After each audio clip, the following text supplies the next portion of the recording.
안녕하세요. 사연에 빠지다의 DJ 민영입니다. 오늘 사연자는 배려를 해줘도 고마운 줄 모르는 무개념 동서들 때문에 제대로 화가 났다는데요. 과연 어떤 사연인지 들어보시겠습니다. 오늘도 두 가지 사연 준비되어 있어요. 끝까지 들어주실 거죠? 그럼 바로 시작해 볼게요. 구독과 좋아요 잊지 말고 꼭 눌러주세요. 안녕하세요. 저는 40대 여자입니다. 저는 가정주부로 현재 초등학교에 다니는 딸을 하나 키우고 있어요.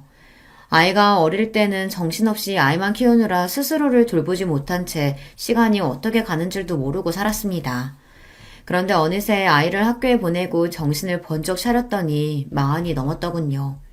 아이도 이제 제법 혼자 할 수 있는 게 많아져서 저도 혼자만의 시간이 늘었어요. 애가 어릴 때는 하루빨리 이런 시간이 오기만을 기다렸는데 막상 아이가 자라 저를 찾지 않는 시간이 서서히 많아지자 어쩐지 허전하고 씁쓸하더군요. 이런 이야기를 친구들에게 했더니 그런 때는 취미생활을 만들던지 일을 해야 한다고 하더라고요. 안 그러면 애한테만 너무 집중하게 돼서 우울증이 올 수도 있다고요. 그 이야기를 들으니 정신이 번쩍 들었습니다. 저희 친정어머니가 생각나서요. 저희 친정어머니는 가정주부셨는데요. 아버지가 회사 일이 워낙 바쁘셔서 집을 많이 비우셨어요. 해외 출장도 많이 다니셨고요. 그러다 보니 육아를 아예 도와주지 못하셨습니다. 그래서 제가 중학교에 갈 때까지 어머니가 저를 혼자 키우다시피 하셨어요. 그러다 보니 어머니와 저는 둘이 함께 있는 시간이 유독 많았습니다.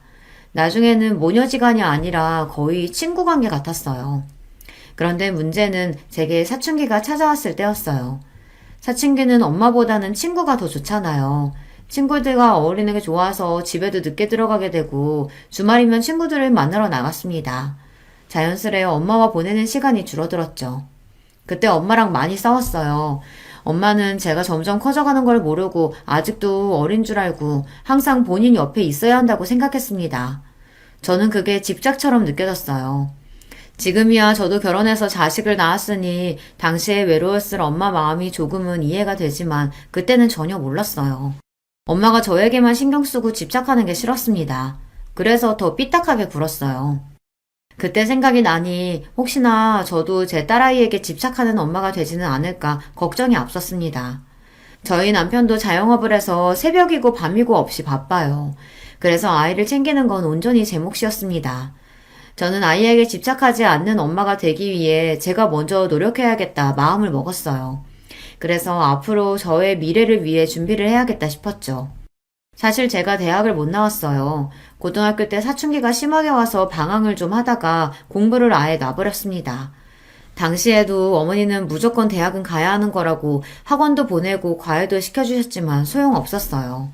제 생각은 온통 노는 데에만 가 있었거든요. 그나마 다행이었던 건 아버지 생각은 달랐다는 거예요. 요즘 개나 소나 다 대학 가는데 대학이 뭐가 중요해? 어차피 공부할 마음 없는 애 이름도 없는 대학 보내봐야 뭐해. 학비만 아깝지. 너 하고 싶은 거 있으면 이야기해라. 아버지가 다 하게 해줄 테니까. 제가 무남동녀 외동딸이다 보니 아버지는 항상 제가 하고 싶다는 거는 뭐든지 다 해주셨어요.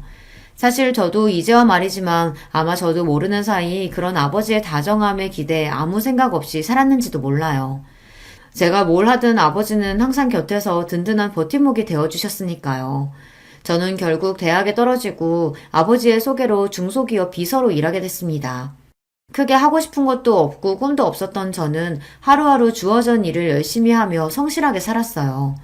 당시에 주변 친구들은 대학에 다니며 취직하겠다고 자격증도 따고 외국에 어학연수도 다녀오고 다들 바빴지만 저는 전혀 신경 쓰이지 않았어요.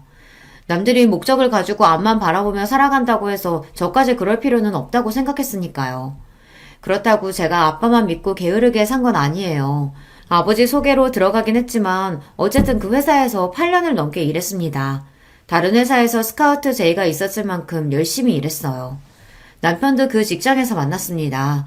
비서로 일하다 보니 여러 사람들을 만나는 일이 많았었는데 남편도 그중 하나였어요.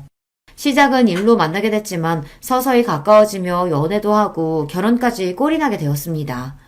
저는 결혼하기 전까진 부모님과 함께 살았어요. 그러다 결혼하면서 독립하게 됐습니다. 처음엔 저도 부모님과 떨어져 혼자 산다는 게 기대가 많이 됐어요. 그 전까지는 성인이라도 알게 모르게 부모님의 간섭을 받았었는데요. 결혼하고 나면 온전히 독립된 성인이니 그 전보단 자유롭게 살 줄 알았죠. 더군다나 사랑하는 사람과 단둘이 한 집에서 알콩달콩 산다는 게 드라마 속에 나오는 연인들처럼 행복할 줄 알았어요. 그런데 제가 착각을 해도 단단히 착각하고 있었더군요. 현실은 드라마와 너무 달랐어요. 결혼과 동시에 일을 그만두고 남편 내조를 하기 시작한 저는 처음엔 너무 혼란스러웠습니다. 집안일이라는 게 그냥 한다고 해서 처음부터 잘하는 게 아니더라고요. 밥하고 청소하는 일도 분명 배우고 해본 사람들이 잘하는 거였어요. 결혼 전까지 제 빨래도 한번 돌려본 적 없었던 저는 하나하나 스스로 해나가느라 꽤 고생했습니다. 거기다가 결혼 생활이라는 건 남편과 저 둘만의 생활이 아니었어요. 유부녀가 된다는 건 전보다 챙기고 신경 써야 할 일이 더 많아진다는 거였습니다. 결혼한 지 한 달쯤 되었을 때였는데 위에 형님한테 연락이 왔어요. 남편은 삼형제의 둘째라 위로 형이 있고 아래로 동생이 있었거든요. 형님은 저보다 3살 많고 당시에는 대기업에 다니고 있었어요. 항상 바빠 보였던 형님이 무슨 일로 연락을 주셨나 해서 갔더니만 형님네 집에 동서도 같이 있더라고요. 형님이랑 막내 동서는 대학 선후배 사이예요. 형님이 먼저 결혼하고 나서 막내 시동생을 막내 동서에게 소개한 것 같더라고요. 형님이랑 동서는 대학 때부터 친해서 서로 각별했어요. 동서지간이 셋인데 저만 빼고 둘이 친한 사이다 보니 사실 저도 셋이 있는 게 불편하기는 해요. 일부러 그러는 건 아니겠지만 셋이 있을 때 유독 대학 이야기를 많이 하더라고요. 저는 대학도 안 나왔으니 동서랑 형님 사이에 더 끼어들기 힘들었어요. 저는 또 왜 갑자기 부르셨을까 궁금하던 차에 형님은 다짜고짜 웬 달력을 하나 주셨습니다. 왜 있잖아요. 책상에 두는 탁상 달력이요. 저는 이게 뭐냐고 물었습니다. 그러자 형님이 소파에 등을 기대며 다리를 휙 꼬았어요. 그러더니 저를 아래로 내려다보시더라고요. 그러더니 한다는 말이 놀라웠습니다. 뭐긴 뭐야. 시댁 행사 적혀있는 달력이지. 동서는 결혼한 사람이 어쩜 시댁에 무슨 행사가 있는지 물어보지도 않아? 형님의 쌀쌀맞은 말투에 슬쩍 기가 죽은 저는 애써 당황하지 않은 척 표정을 가다듬었습니다. 시댁 행사야 당연히 남편한테 다 물어보고 체크해뒀죠. 아버님, 어머님 생신은 아직 다 멀었던데. 저도 지고 싶지 않았습니다. 그래서 웬만한 시댁 행사는 다 알고 있다고 대답했어요. 그런데 제 말에 동서가 툭 한마디를 하더군요. 형님이 결혼한 지 얼마 안 돼서 뭘 모르시나 본데 시댁 행사가 생일밖에 있는 게 아니에요. 동서가 저보다 1년 정도 먼저 결혼했어요. 그걸 가지고 동서는 만날 때마다 마치 제 선배처럼 구는데 그것도 참 꼴보기 싫었습니다. 저는 애써 웃어 보이며 생일 말고 또 무슨 행사가 있냐고 물었어요. 결혼한 지 얼마 안 돼서 저는 잘 모른다고요. 우리 시부모님이 연세가 많아서 여기저기 고장난 데가 많은 거 알지? 병원에 치료해 한 달에 2-3번씩 병원 모시고 가야 돼. 나랑 막내 동서는 둘 다 직장 생활하면서도 남편들까지 해서 넷이 연차 쓰고 반차 쓰면서 아등바등 모시고 다녔어. 둘째 아주머님은 장사하느라 바쁘다고 항상 안 된다고 하셔서 넷이 아니라 고생 좀 했어요. 이야기를 들어보니 결국은 저더러 시부모님 병원에 모시고 가라는 이야기를 하려고 부른 것 같았어요. 시부모님이 연세가 많은 편이에요. 80이 넘으셔서 두 분이 외출하신다는 게 쉬운 일은 아닙니다. 들어보니까 동서 팔자 좋게 결혼하자마자 일 그만뒀다며? 사방님 가게가 장사가 잘 되나 봐. 아직 애도 없는데 일도 안 하고. 그러니까 집에서 노는 동서가 앞으로는 시부모님 좀 알아서 병원에 모시고 가. 며느리가 시부모님을 모시고 병원에 가는 게 당연한 일은 아닌데 형님은 저에게 무슨 악감정이라도 있는 사람처럼 미간까지 구기면서 짜증스럽게 이야기를 했어요. 물론 자식으로서 연세 많은 시부모님 모시고 병원에 가는 게 어려운 일은 아니에요. 자식들끼리 돌아가면서 해야 하는 거라면 저도 당연히 할 겁니다. 그런데 마치 제가 다 하는 게 당연하다는 듯 이야기하는 형님의 태도에 어쩐지 기분이 상했습니다. 제가 시부모님 모시겠다고 결혼하거나 직장을 그만둔 게 아닌데 시댁 일을 몽땅 다 저에게 떠넘기듯 하는 게 맞는 건가 싶어서요. 이대로 괜히 가만히 있다가는 바보처럼 제가 다 해야 할 것 같아 저도 마른 침을 한번 꼴깍 삼키고 조심스레 말을 꺼냈습니다. 아버님, 어머님이 건강이 많이 안 좋으신가 봐요. 근데 사실 제가 일을 그만둔 건 다른 게 아니라 제가 임신해서 그만둔 거예요. 병원에서 유산기가 좀 있다고 해서 쉬고 있는 거예요. 그랬습니다. 제가 임신하기는 했는데 아직 너무 초기라 시댁 식구들에게는 말씀을 안 드린 상태였어요. 피검사 결과 병원에서 아직 너무 초기라 태아가 제대로 자리를 잡지 않았는데 무리하면 안 된다고 해서 남편과 상의해 바로 직장을 그만둔 거였어요. 형님, 임신 초기엔 원래 다들 병원에서 그렇게 말해요. 조심하라고. 걷지도 못하는 것도 아닌데 시간 있는 사람이 좀 하면 되는 거지. 그래서 지금 임신 좀 했다고 어머님 아버님 못 챙기시겠다는 거예요? 당시에 동서 아들이 2살이었어요. 본인은 임신했을 때 일까지 했다면서 제 말을 듣자마자 마치 제가 임신한 걸 가지고 생색을 낸다는 것처럼 이야기하더라고요.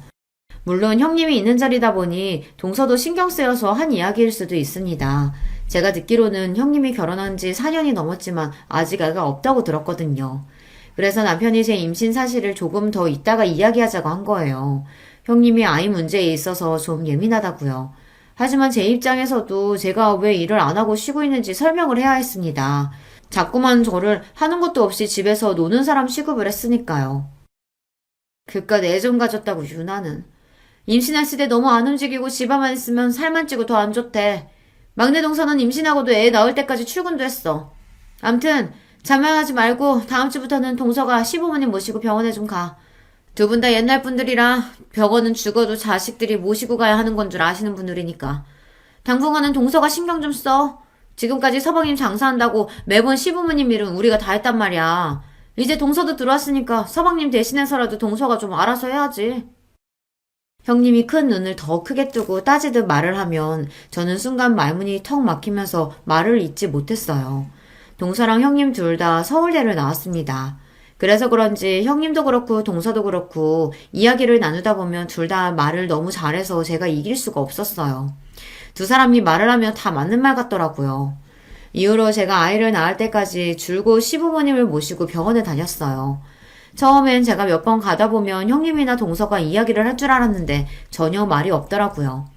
사실 저도 웬만해서 형님이랑 동서에게 이야기하지 않았던 게 시부모님이 다른 가족들보다 저랑 같이 병원 가는 걸 좋아하셨어요. 우리 둘째가 이제 보니까 참 꼼꼼하고 똑부러지는구나. 다른 자식들하고 오면 제대로 설명도 안 해주고 그냥 들어가라 내려가라 시키기만 하는데 우리 둘째는 알아듣기 쉽게 설명해줘서 너무 좋다. 그러게. 다른 자식들은 엄마 아빠 늙었다고 다 모른다고 가만히 있으라고만 해가지고 눈치 보여서 무슨 말을 못하는데 우리 둘째 며느리는 어찌나 나긋나긋하고 상냥한지 몰라. 우리 둘째가 장가를 참 잘 갔어. 다음번에도 우리 둘째랑 오면 좋겠다. 저는 평소 하던 대로 하는 건데 시부모님은 저를 편하게 생각하셨어요. 한편으로는 많이 배우고 똑똑한 며느리들보다 만만한 제가 편하신 건가 싶기도 했는데 어찌됐든 저랑 다니는 게 좋다고 하시는 말씀이니 좋게 받아들이기로 했죠. 그러던 중 저도 일이 생길 때가 있잖아요. 제가 급한 일이 생겨서 형님에게 부탁하려고 하면 항상 회사 핑계를 댔어요. 아버님 피검사하는 날이 당장 다음 주인데 이렇게 갑자기 안 된다고 하면 어떡해. 동서가 집에 있어서 잘 모르나 본데 우리 회사는 한 주 전에 연차 못 내. 나는 안 되니까 동서한테 부탁하든지. 형님, 저는 직장 다니면서 애까지 키우는 워킹맘이에요. 형님이 아직 애가 뱃속에 있어서 모르니까 그러시는데 그 제 귀중한 열자를 그런 데 쓸 수는 없다고요. 형님도 동서도 바빠서 그러는 거 이해 못하는 거 아닙니다. 시부모님 일이니 아들들이 하는 게 맞는 건데 이런 일로 며느리들끼리 싸울 일도 아니고요. 하지만 동서나 형님이나 제가 뭔가 이야기를 했을 때 나오는 반응이 너무 기분이 나빴어요. 차라리 전화를 안 받는 게 낫지 받으면 꼭 듣기 싫은 소리를 한마디씩 하더라고요. 항상 저는 뭘 모른다는 식으로 이야기하는데 정말 기분이 나빴어요. 그래서 한 번은 너무 마음이 안 좋아서 남편에게 하소연을 했습니다.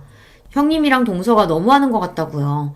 그러자 남편도 놀랐는지 저에게 너무 미안해했어요. 여보 미안해.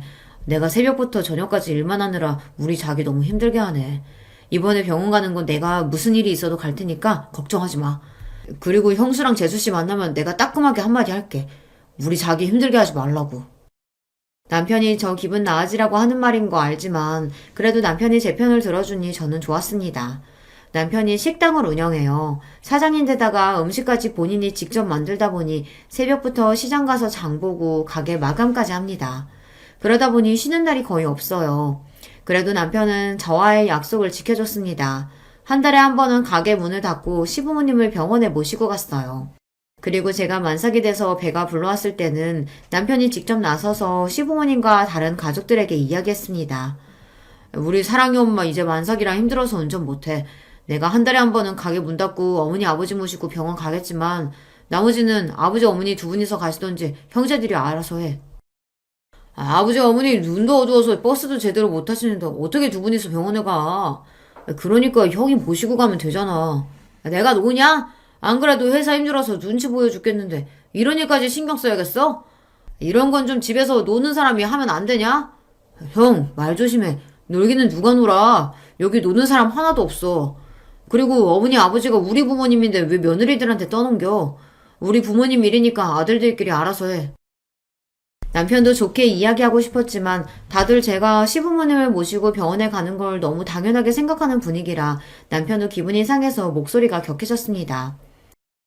어머, 우리 작은 아주머님 평소엔 말씀이 없으셔서 과묵한 줄 알았는데 엄청 사랑꾼이시구나.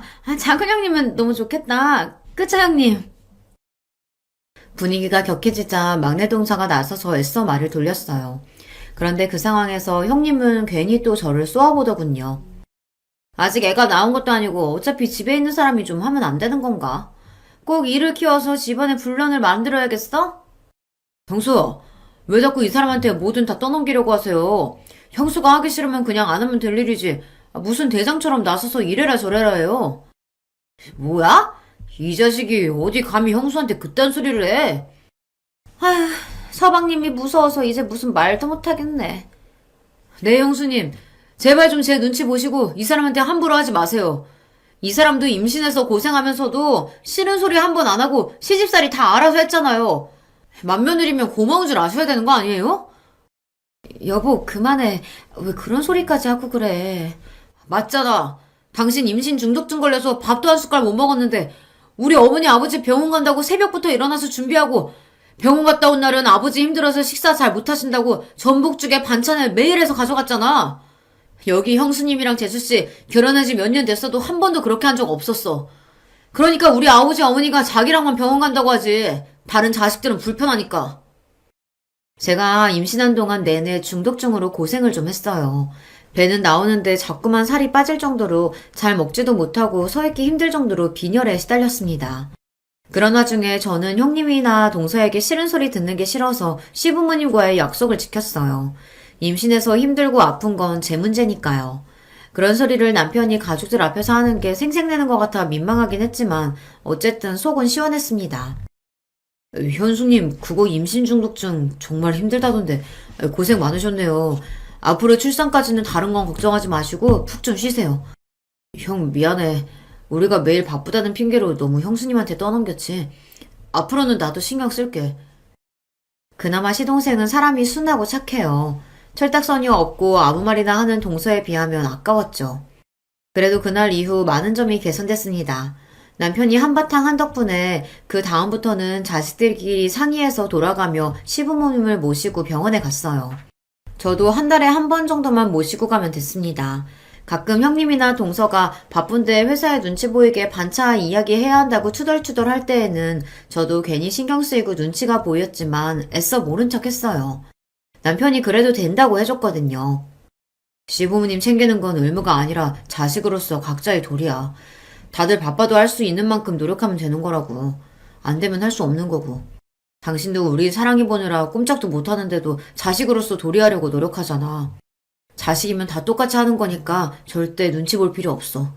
우리 힘들다고 그 사람들이 도와주는 거 아니니까. 우리는 우리대로 살아야지. 남편은 언제나 제 편을 들어줬어요. 남편은 제 마음이 어떤지가 가장 우선인 좋은 사람입니다. 그런 사람과 살다 보니 저도 언제나 마음이 편안했어요. 아이 키우는 게 힘들고 지쳐도 언제나 내 편이 되어주는 사람이 곁에 있으니 힘이 되더라고요. 동서나 형님이 만날 때마다 기분 나쁜 소리를 툭툭 한 번씩 할 때에도 별로 신경 쓰이지 않았습니다. 저에게는 남편이 있으니까요. 무슨 일이 있을 때마다 시댁에서 동서와 형님과 마주하는 게 종종 힘들 때도 있었지만 아이가 태어나고 나서는 저도 아이 키우느라 정신이 없어 대충 그러려니 했습니다. 남들은 시부모님 등살에 시집살이도 한다는데 저는 그 대신에 동서들 때문에 좀 피곤하다 정도로 여기고 참기로 했어요. 그런데 아무리 대충 넘어가려고 해도 한 번씩 참기 힘든 순간이 있었습니다. 한 번은 이런 적이 있었어요. 명절이라 식구들이 모두 시댁에 모였어요. 그때 형님이 결혼하고 7년 만에 임신해서 형님 어깨가 한껏 올라갔을 때예요. 입덧이 심하다고 아무것도 못하고 누워만 있을 때였죠. 제가 임신했을 때는 유난이라고 그렇게 무안을 주더니만 본인은 저보다 더 하더라고요. 냉장고를 열기만 해도 냄새난다고 주방에 나오지도 않았어요. 거기다가 입덧을 한다는 사람이 먹고 싶은 건 얼마나 많은지, 시댁에 와서도 갑자기 물회가 먹고 싶다는 둥, 골뱅이 무침이 먹고 싶다는 둥 계속 주문을 해서 아주버님이 장을 받아주면 저와 시어머니가 연신 음식을 해다 줬어요. 우리 큰형님 맨날 자식 필요 없다고 부부끼리 잘 살 거라고 하시더니만 애 생겼다고 저렇게 유난하게 구실 줄은 몰랐어요. 그래도 늦게라도 생겼으니 얼마나 다행이야. 난 골뱅이가 아니라 산삼을 캐다 달라고 해도 캐다 줄 거다. 그전까지는 다들 형님 눈치를 보느라 이야기를 안 했었는데 막상 형님에게 아기가 생기고 나자 시부모님도 다들 좋으신지 여기저기 아프던 것도 하나도 안 아프다고 하실 정도였죠. 내가 죽기 전에 우리 큰아들 자식 보는 거 보고 죽으면 여한이 없겠다 했는데 내가 이제 정말 죽어도 여한이 없다. 아버님은 죽기는 왜 죽어요. 우리 큰손주 대학 가고 결혼하는 것까지 다 보셔야죠. 어머, 근데 동서 이거 간 본 거 맞아? 난 새콤달콤한 게 묻힌 게 좋은데. 네, 형님. 식초 좀 더 넣을게요. 아주 상전도 이런 상전이 없었습니다. 80이 넘으신 시부모님도 제게 간이 짜다, 싱겁다 이야기를 안 하시는데 형님은 손 하나 까딱 안 하면서도 저를 하인 부리듯이 이거 해달라 저거 해달라 했어요. 평소에 형님이 저에게 한 짓이 있었기 때문에 저도 형님 하는 짓이 곱게 보이지는 않았지만 어쩌겠어요. 마흔이 다 된 나이에 애를 가졌으니 본인도 얼마나 귀하고 좋을까 싶어 마음이 넓은 제가 이해하기로 했죠. 그러던 중 작은 사고가 있었습니다. 막내 동서가 형님 준다고 출산 선물을 가져왔더라고요. 아기 내복이랑 인형이었어요. 그런데 하필이면 그걸 제 딸아이가 박스를 다 뜯어버린 거예요. 당시에 딸이 돌이 좀 안 됐을 때라 눈에 보이는 건 다 물고 빨고 할 때였는데 제가 주방에서 음식을 하는 사이 쇼핑백을 가지고 놀다가 안에 있던 물건을 입에 물고 포장지가 다 뜯어졌더라고요. 화장실을 가다가 제가 놀라서 딸아이가 들고 있던 물건을 뺏으며 남편에게 한 소리 했습니다. 애 안 보고 뭐 하냐고요. 텔레비전에 빠져있던 남편이랑 아주버님도 놀라서 달려왔지만 소용없었어요. 이미 인형에다가 침을 범벅을 해놓은 상태였죠. 저는 형님이랑 동서에게 너무 미안해서 바로 인형이랑 내복을 빨아주겠다고 했습니다. 그런데 그때였어요. 방에 누워있던 형님이 갑자기 방문을 벌컥 열고 나오더니 제 손에 있던 내복이랑 인형은 낚아채버렸습니다. 그러더니 한다는 말이 어이가 없었어요. 동서, 이 더러운 걸 빨긴 뭘 빨아? 우리 아기더러 침범벅된 인형 가지고 놀라는 거야? 됐으니까 저리 치워. 주아가 요즘 이가 나느라 잇몸이 간지러운지 아무거나 이로 깨물더라고요. 형님, 애기 침이니까 빨면 괜찮을 거예요. 이리 주세요. 제가 금방. 형님은 평소에도 워낙 애침이나 똥 이런 걸 유난히 못 견뎠어요. 저나 동서가 애들 응가해서 씻기거나 하면 자기는 비위가 약하다며 방에 들어가 버리곤 했습니다. 그래도 이제는 본인도 아기가 생겼으니 좀 나아졌을 줄 알았어요. 그런데 여전히 아기가 침 좀 묻힌 거 가지고 호들갑을 떨더라고요. 됐다니까? 나 이렇게 더러운 건 내 새끼한테 못 주니까 그냥 갖다 버려. 아까우면 그냥 주아 쓰게 두던지. 애침 가지고 더럽네 뭐네 하는데도 저는 평소 형님 성격을 잘 알다 보니 좋게 넘어가려고 했습니다. 그래서 어떻게든 깨끗하게 빨아주려고 했어요. 그런데도 형님은 끝까지 필요 없다고 소리를 지르며 제게 인형을 던졌습니다. 형수, 지금 뭐 하시는 거예요? 애가 그럴 수도 있지 뭘 그렇게 예민하게 굴어요. 아유, 그래, 큰애야. 애가 놀다 보면 그럴 수도 있는 거지. 가족끼리 뭘 그런 걸로 따지고 그러냐. 다들 왜 저한테만 그러세요? 제 뱃속에 아기 어떻게 가지는지 몰라서 그러세요? 제가 얼마나 힘들게 가지는데 전 절대 남이 쓰던 거, 침 묻은 거 이런 거 절대 내 새끼한테 안 줄 거예요. 형님이 아이를 시험관으로 어렵게 가셨어요. 병원에서 처음엔 쌍둥이라고 했는데 얼마 전에 쌍둥이 중 한 아이가 계류 유산이 되어 한 아이만 남았습니다. 그러다 보니 모든 게 다 걱정되고 예민할 거예요. 형님의 그런 마음을 저도 같은 엄마로서 충분히 이해는 하지만 어린 제 아이가 한 행동을 가지고 저렇게까지 발작하면서 화를 내니 저도 답답하더군요. 형님도 참, 그렇게 싫으시면 제가 하나 더 사드릴게요. 작은 형님, 이건 그냥 주워주세요. 큰형님 건 제가 하나 더 사죠, 뭐. 평소 형님 일이라면 형님 편만 드는 동서도 이 상황이 민망했는지 저를 보며 눈빛을 다 보내더라고요. 그냥 본인이 알아서 하겠다고요. 참 쉽지 않습니다. 나이 들어서 내 새끼 키우고 가정을 챙기는 것만으로도 지치고 힘든데 형님 눈치까지 보고 살려고 하니 나날이 힘들었어요. 임신했을 때부터 우리 형님은 참 유난한 엄마가 되겠구나 생각은 했었는데 역시나 보통 엄마는 아니더군요. 무슨 일이 있어도 그 잘난 대기업은 절대 안 그만둘 것처럼 하더니만 육아휴직이 끝나자마자 회사를 그만뒀어요. 거기다가 더 대박은 그만두려면 혼자나 그만둘 것이지 자꾸만 동서까지 꼬셨다는 겁니다. 내가 애 낳아보니까 말야, 애는 무조건 엄마가 옆에서 키워야 돼. 남의 손에 키우면 그게 다 나중에 티가 나더라니까. 동서, 우리가 누구야? 서울대까지 나오고 남들 다 들어가고 싶은 대기업 10년 넘게 다녔잖아.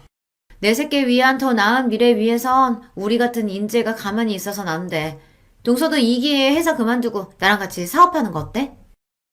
누가 보면 한 애 5은 키워본 사람처럼 형님은 육아 박사가 됐습니다. 어디서 정보를 그렇게 얻어오는 건지 어린이집은 이런 곳을 보내야 한다더라. 영어랑 수학은 빠르면 빠를수록 좋다더라. 이러면서 저나 동서에게 매일 훈계를 했어요. 저야 형님이 그러는 게 하루 이틀 된 일이 아니니 항상 한 귀로 듣고 한 귀로 흘렸습니다.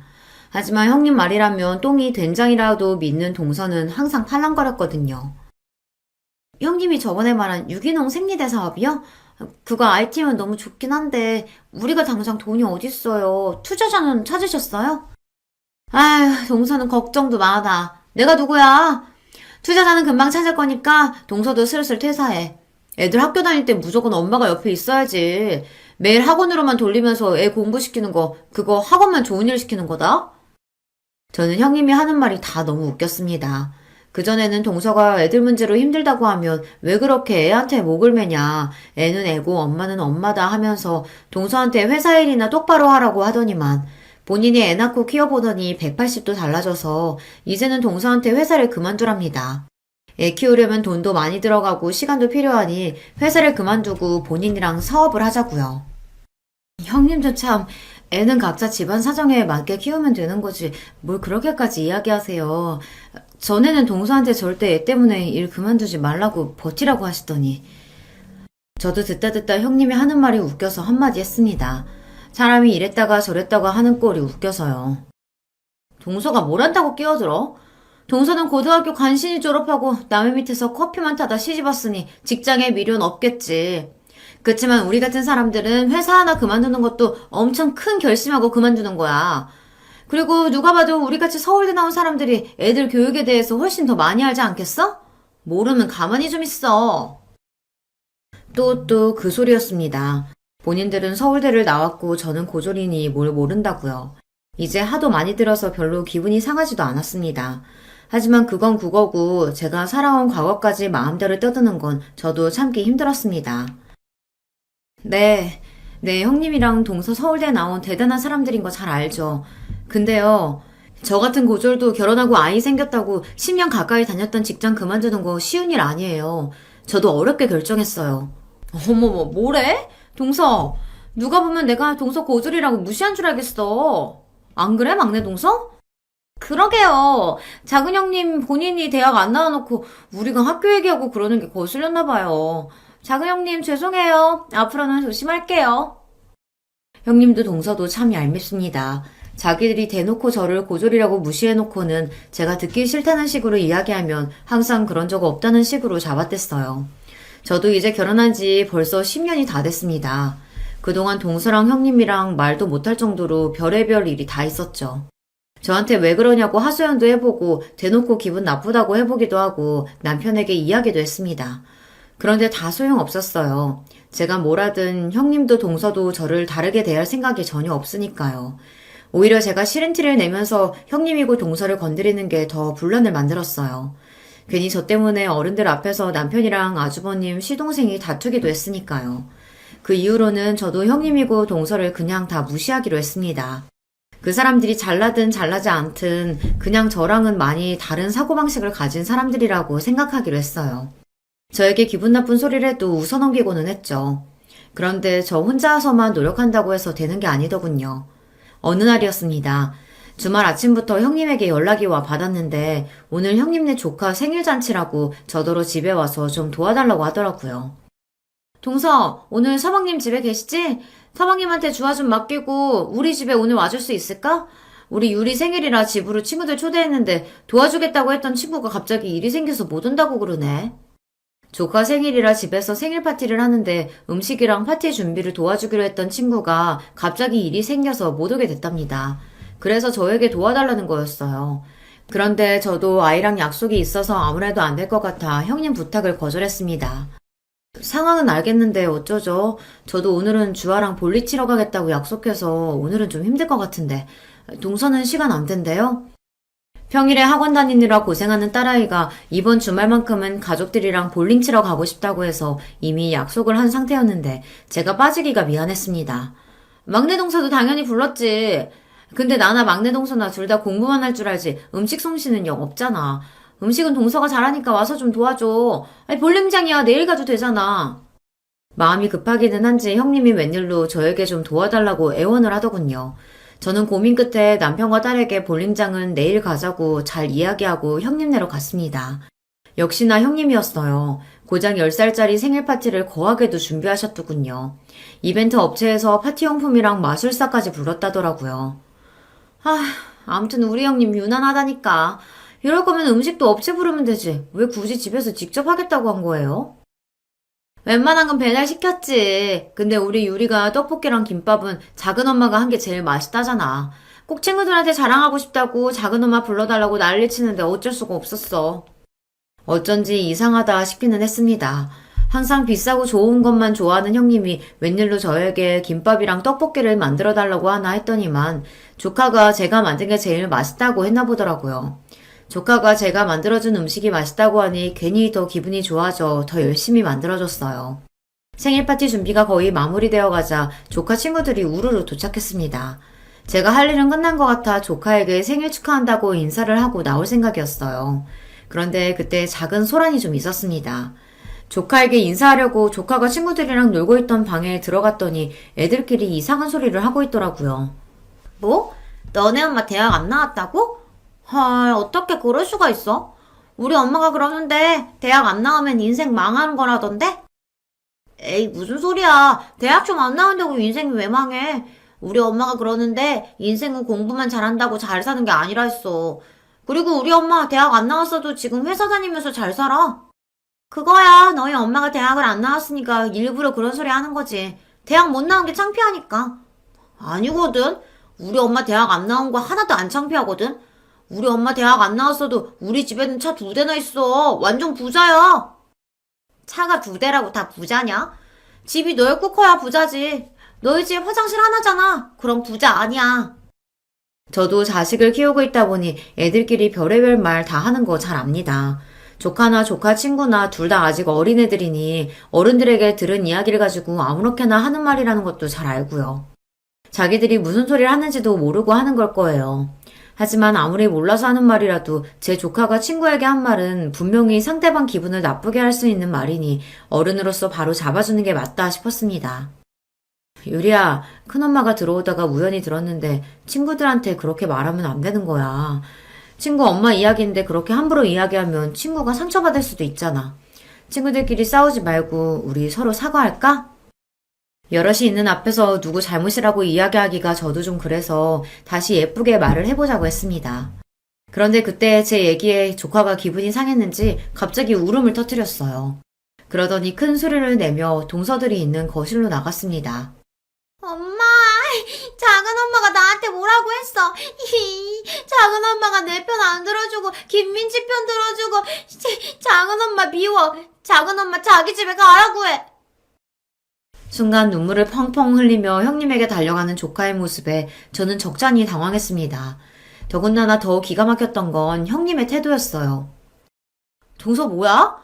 유리 얘기 들어보니까 이건 순전히 동서가 고졸이라 기분 나빠서 우리 유리한테 뭐라고 한 것 같은데 유리가 고졸을 망하는 거라고 해서? 내 말만 듣고 저에게 다짜고짜 따지는 형님의 태도에 저는 기가 막혔습니다. 더군다나 조카가 친구 엄마가 대학 안 나왔다고 그러면 망하는 거라고 그렇게 이야기한 걸 듣고도 저에게 화만 냈어요.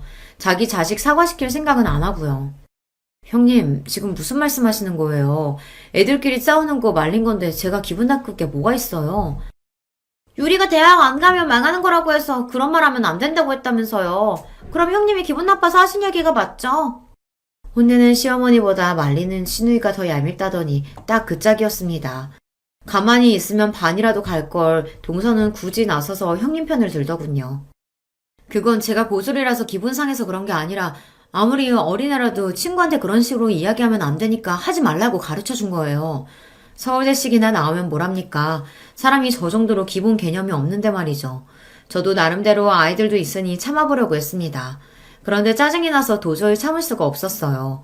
표정 관리가 되지 않았습니다. 그런데 그때 형님은 결코 넘지 말아야 할 선을 넘고야 말았습니다. 맞네, 맞아. 지가 고졸이라 찔려서 그런 거네. 맞아. 동서, 괜히 핑계 좀 대지 마. 평소에도 우리한테 학벌로 밀리니까 이래저래 짜증났었는데 이때다 싶어서 내 새끼한테 화풀이한 거잖아. 아휴, 정말.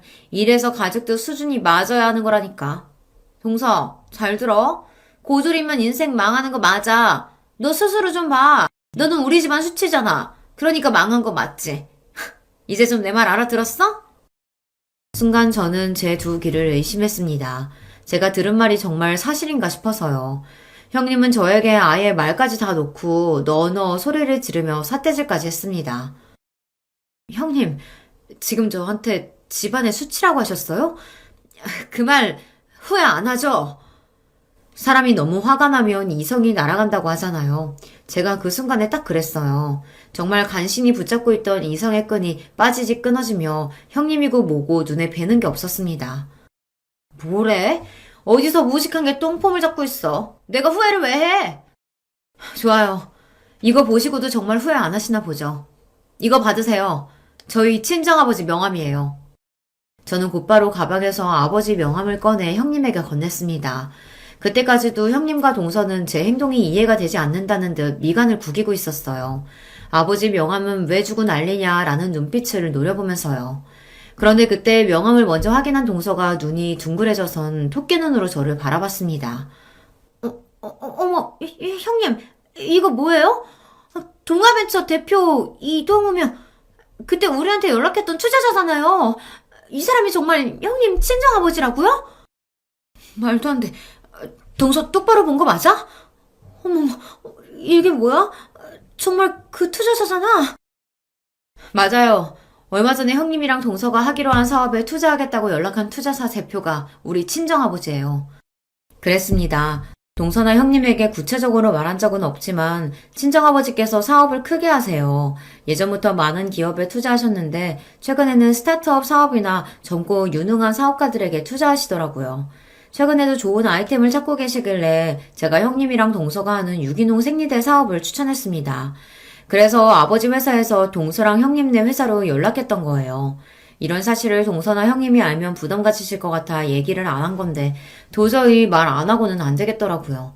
내가 누군지도 모르고 저더러 집안에 수출하는 둥 어떻다는 둥 말을 함부로 짓거리니 본때를 보여줘야겠다 싶었습니다.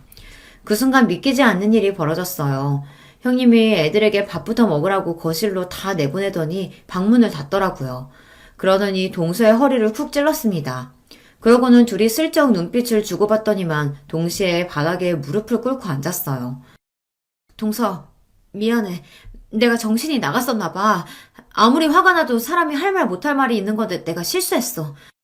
맞아요, 형님. 우리가 잘못했어요. 제가 원래 뭘 좀 모르고 아무 말이나 막 하는 거 아시잖아요. 착한 형님이 너그럽게 이해해주세요. 사람이 이렇게까지 간사할 수가 있는 건가요? 조금 전까지만 해도 저더러 집안에 수출하는 둥 하더니만 친정아버지 이야기를 꺼내자마자 순식간에 돌변했어요. 그 모습을 보는데 너무 황당해서 말도 안 나오더군요. 형님, 동서, 지금 너무 웃긴 거 알아요? 어쩜 사람이 그렇게 180도 달라질 수 있는 거예요? 5분 전에 나랑 지금의 나는 분명 똑같은 사람인데 형님이랑 동서는 저를 완전히 다르게 대하네요. 아버지 이야기를 꺼내면 형님이랑 동서가 당황할 거라고 생각은 했었지만 아무리 그래도 무릎까지 꿇을 줄은 몰랐어요. 그러게. 동서는 그런 중요한 얘기를 왜 지금까지 안 했어? 진작 우리한테 친정 이야기했으면 나도 동서한테 이런 실수 안 했지. 설마 지금 친정아버지가 큰 투자회사 운영하시는 분이라는 거 형님이랑 동서가 진작 알았다면 나를 대하는 게 달라졌다는 이야기를 대놓고 하시는 거예요? 아, 형님도 동서도 서울대까지 나온 사람들이 어쩜 그렇게 생각이 편협해요? 지금까지 그런 사고방식으로 애들 키운 거예요? 어쩐지. 그러니까 유리가 친구한테 그런 소리나 하지. 형님이고 동서고 둘 다 입만 열었다 하면 헛소리를 하는데 도저히 못 들어주겠더군요. 저도 너무 화가 나서 말이 저절로 튀어나왔어요. 그때였어요. 평소 같으면 제가 싫은 소리 한마디만 해도 둘 다 저를 못 잡아먹어 안달이더니 제가 화를 내며 소리를 질렀는데도 저랑 눈도 못 마주치더군요. 심지어 동서는 제게 다가와서 팔짱을 끼고 친한 척까지 했어요. 형님, 마음 상한 것 좀 푸세요. 우리가 어떤 사이예요? 우린 가족이잖아요. 형님 친정아버지께 저희 이야기 안 하실 거죠? 그냥 그대로 투자하라고 이야기해 주실 거죠? 그럼. 우리 동서가 얼마나 너그러운 사람인데 이런 일 가지고 이미 투자하기로 한 일을 번복할 리 없지. 세상에 여우도 이런 구미호들이 없습니다. 혹여나 제가 아버지에게 이야기해서 투자 이야기는 없던 거로 하기라도 할까봐 아주 전전긍긍했어요. 형님과 동서는 제가 바보인 줄 아나 봐요. 그런 소리까지 들어놓고 바보처럼 헤헤하면서 넘어갈 줄 알았나 봅니다. 아니요, 마음이 바뀌었어요. 처음엔 저도 형님이랑 동서가 투자 받으러 여기저기 고생하러 다니는 게 안타까워서 도와주려고 했던 건데 그냥 없던 일로 할게요. 형님이랑 동서도 못 들은 걸로 하세요. 진심이었습니다. 동서나 형님이나 저에게 특별히 잘한 것도 없어도 그래도 가족이라고 저는 나름 도와주려고 했던 건데 지금 와 생각해보니 바보처럼 왜 그러려고 했나 싶어요. 저는 없던 일로 하겠다고 엄포를 놓고 형님네 집에서 나왔습니다. 그런데 동서나 형님이나 얼마나 똥줄을 타는지 놀라서 엘리베이터까지 쫓아나오더라고요. 심지어 신발도 안 신고 맨발로요. 동서, 이렇게 가면 어떡해? 나랑 얘기 좀 하고 가! 형님과 동서가 엘리베이터를 잡으러 다급하게 달려오는데 저는 쳐다도 보지 않고 엘리베이터 문을 닫아버렸습니다. 저야 이제 형님이고 동서고 볼 일 없으니까요. 그날 이후 저희 세 사람의 관계는 많은 게 달라졌습니다. 동서와 형님은 그날부터 매일같이 저에게 전화를 걸고 찾아왔어요. 그러면서 한다는 말이 본인들이 어떻게 하면 마음을 풀 거냐고 했어요. 동서, 이거 강남 신세계에서 제일 잘 나가는 디저트래. 동서 디저트 좋아하지? 내가 2시간 내나 줄 서서 사온 거니까 얼른 먹어봐. 귀찮게 왜 이런 걸 사오셨어요? 근데 형님, 이런 거 사러 다닐 시간에 투자자부터 찾아다니셔야 하는 거 아니에요? 어머, 형님, 그게 무슨 말씀이세요? 우리 회사 투자는 형님 친정아버지께서 해주실 거잖아요. 형님도 동서도 여간 내기가 아닙니다. 웬만해선 포기할 조짐이 안 보였어요. 심지어 최근엔 매일같이 저희 딸 학교 앞까지 찾아와서 애한테 선물까지 사주고 학원 하원까지 해서 집에 데려다주고 가요. 진심 귀찮아 죽겠습니다. 올 때마다 어울리지도 않은 애교를 부려가며 자기들이 지금까지 너무 미안했었다고 용서해 달라네요. 형님, 오늘은 제가 왔어요. 매일 만나니까 너무 좋죠? 아버님께 저희 상품 이야기는 하셨어요? 동서, 자꾸 귀찮게 왜 이래? 나 아버지한테 투자 이야기 할 생각 없다니까. 형님, 제발요. 저희 올해까지 투자 못 받으면 사업 접어야 돼요. 제발 좀 도와주세요. 동서랑 형님은 번갈아 찾아와 세상 귀찮게 하며 징징거립니다. 아주 귀찮을 정도로요. 여러분이라면 어떻게 하시겠어요? 자기들이 서울대 좀 나왔다고 고졸인 저를 무시하며 집안에 수치네 어쩌네 이런 소리까지 한 사람들을 용서하고 친정에 얘기해서 투자까지 받게 해주는 게 맞는다고 생각하세요?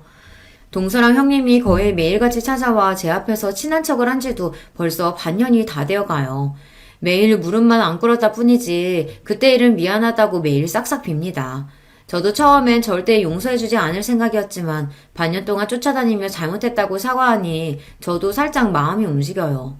저 어떻게 하면 좋을까요? 여러분의 의견 댓글로 남겨주시면 하나하나 꼼꼼하게 읽고 참고하도록 하겠습니다. 흥분해서 정신없이 떠내려간 제 이야기 끝까지 들어주셔서 감사해요. 여러분의 가정에는 언제나 화목한 일만 가득하시길 바라겠습니다. 안녕하세요. 저는 일산에 사는 30대 여성입니다. 결혼해서 현재 5살짜리 여자아이가 하나 있어요. 남편은 직장을 다니다가 그만두고 지금은 작은 사업을 하고 있습니다. 원래는 직장을 다녔는데 잘 다니던 직장 그만두고 사업을 시작했어요. 오늘 제가 이 이야기를 시작하게 된 이유가 되는 게 바로 남편의 사업 관련 문제입니다. 뭐 정확히는 그것 때문이라기보다 그걸로 인해 발생한 문제들이긴 하지만요. 어쨌든 사업을 안 했으면 일어나지도 않았을 일들이니까 사업 때문이 맞긴 하죠. 남편이랑은 연애 결혼을 했어요. 우연히 지인과 함께한 술자리에 남편이 오게 됐고 자연스럽게 친해졌습니다. 그리고 얼마 뒤에 고백받았고요. 2년 연애하고 결혼했어요. 저는 평범한 집안에서 평범하게 컸거든요. 공부를 딱히 잘하거나 하는 특출난 재능이 있는 건 아니라서 학교도 그냥 평범한 학교로 나왔습니다. 요즘 같은 시대에는 평범한 학벌 가지고 좋은 회사에 취직하기 힘들잖아요. 그래서 작은 중소기업에서 일을 했어요. 남편은 그래도 대기업까지는 아니어도 나름 이름을 대면 알만한 회사를 다니긴 했습니다. 당연히 월급도 저보다 훨씬 많았고요.